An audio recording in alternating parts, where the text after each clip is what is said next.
The guard could only think of the devil. Jian Yeo-woon tells him, "I'm not going to kill you." The guard whispers, "He's a devil," then leaves. 2 more guards arrive. "Are you all right? You look pale," one asks. He then inquires, "Has the young master come out of the room?" The other replies, "No. I thought you two were talking." He can't place who brought the hairpin, though it was Jian Yeo-woon's servant, the ogre. The guards watch him go, perplexed. Jian Yeo-woon tells the 2 guards, "You should work hard since we'll be seeing each other more often. Care for some tea?" The 2 guards exchange glances and accept a decision that will ultimately cost them their lives. At night, the society leader listens while guard Seok-jong reports what happened. The society leader, reading something aloud, says, "The second young master, Jang Myung-ik, and another individual came across each other, but they just exchanged a few words before he left." The guard replies, "Yes, that is right." The society leader says, "He must have been thinking about taking over the sect through Jang Myung-ik. I've already turned him down several times. Though for him to just leave like that. That's unexpected," the dark sect leader mused. He then asked, "Did he really just leave without creating conflict?" The guard, Go-chan, fell silent for a moment, then said, "Yes." Go-chan thought to himself, "I want to say no right now. I want to tell him that that man is not someone he should take as a disciple and that he's an evil man hiding his true strength, but I can't open my mouth because I feel like something is watching me. And he's right." He concludes nothing happened. The dark sect leader laughed and said, "That's good. It would have been problematic if something had happened. I am relieved." He ordered go rest. Go-chan obeyed and left. The dark sect leader watched him go, and noticed that something was off.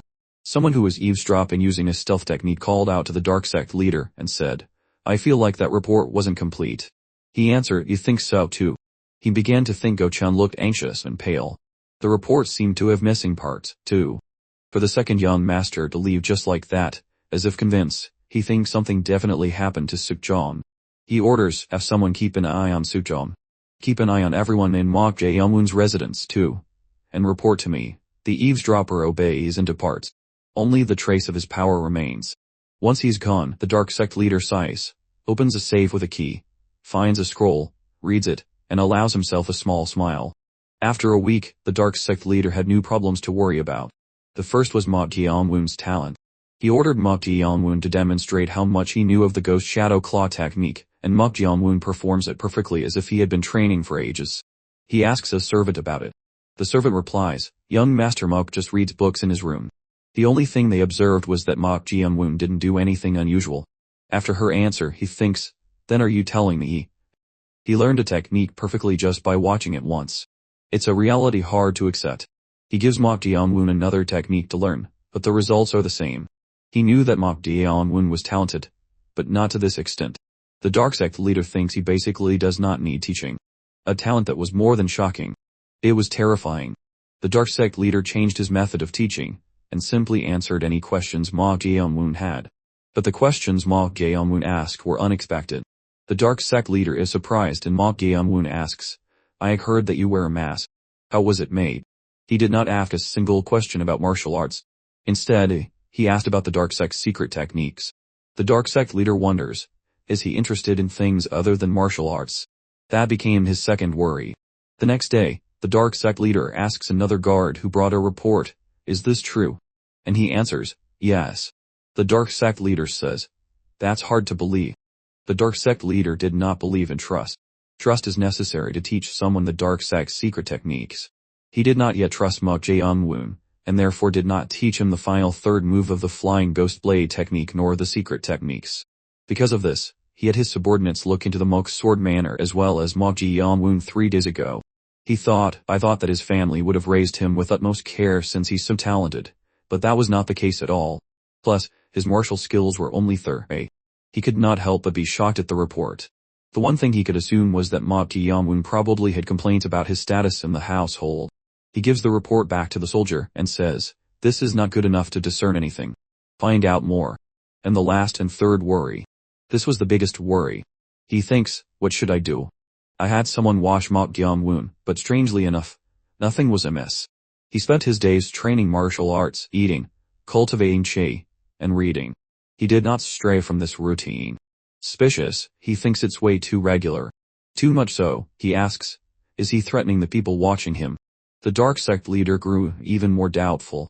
But the results were the same even when he switched out the watchers. This could mean the reports were truthful, but he actually felt this was more suspicious. Reading the report, he says, I knew it. He's already caught on. Because of this feeling, he was able to come to an answer. He begins to think, he has been through 18 people already. It's not possible to threaten or persuade all these people. But his talents don't lie solely in martial arts. I'm sure he noticed he was being watched long ago. I assume he's acting like this to reassure Hughes. I might have only made him more careful. Pressed, he calls Jade. Jade is a special great assassin whose martial prowess is at the ultimate peak realm. And he comes from one of the 4 greatest assassin sects, the Soundless Murder sect. The leader of the dark sect, skilled in both combat and stealth, issued a command. Jade, he called out, and a figure began to materialize. Switch out the servants for regular ones and reduce the guards to only 2. And please keep an eye on him yourself for a while. As the assassin named Jade prepared to vanish, he replied, Understood. The dark sect leader explained to himself, if the special great assassin Jade hides his presence, even a supreme peak martial master won't notice him. Sipping his tea, he continued his thoughts. I assume I'll find out the truth soon. A person who is being watched hides the truth when they realize they are being observed. If he believes he's no longer being watched, I am sure he'll reveal his true intentions soon. Jade slipped into Mok Jaeon's house and perched on the ceiling. He opened a panel to observe Mok Jaeon's activities, and was shocked by what he witnessed. Mok Jaeon, while reading a book, murmured, uproot and transform. Apply and connect. Jade then saw him place his hand on a guard's head, saying, like the elixir of the immortal realm. A single grain turns into 100,000. Jade dropped down behind him, his eyes fixed on his target. He reached into his robe and moved into strike. But Mok Jaeon simply said, You're early. Demonic Mok. It was then revealed that Jade had been possessed. What he took from his robe was not a weapon, but a scroll he had secretly taken from the dark sect leader's safe, which he handed over to Mok Jaeon. Xian Riam, the blue spirit, later explained, 3 days ago, the mortal had the monk and I investigate the forces of the dark sect, and we found this guy, Jade. He seemed very adept at hiding his presence, but it's no use against spirits. So, we took him down and persuaded, or rather, threatened the others without making it obvious. As a result, a week after the mortal joined the dark sect, he has taken over most of it.